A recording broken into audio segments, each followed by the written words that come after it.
যে ঘরে নামাজ নাই সে ঘরে যতই আয় রোজগার হোক না কেন বরকত থাকবে না। রাসূল পাক সাল্লাল্লাহু আলাইহি ওয়াসাল্লাম বলেছেন, ফজরের নামাজ মানুষের আয় উপার্জনের বরকত দান করে। অন্য আরেকটি হাদিসে আছে 5 ওয়াক্ত নামাজের 5টি ফজিলত। 1, ফজরের নামাজ না পড়লে চেহারার উজ্জ্বলতা নষ্ট হয়ে যাবে। 2, জোহরের নামাজ না পড়লে রুজির বরকত কমে যাবে। 3, আসরের নামাজ না পড়লে শরীরের শক্তি কমে আসবে। মাগরিবের নামাজ না পড়লে সন্তানাদি কোনো উপকারে আসবে না। এশার নামাজ না পড়লে নিদ্রায় পরিতৃপ্তি হবে না। আল্লাহু আকবার। আল্লাহ রাব্বুল আলামিন নামাজের মাধ্যমে আমাদের ঘরের বরকত আনার তৌফিক দান করুক।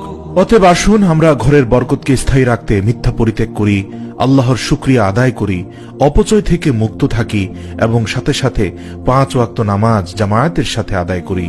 আল্লাহ পাক আমাদের সকলকে বুঝার ও আমল করার তৌফিক দান করুক। আমিন।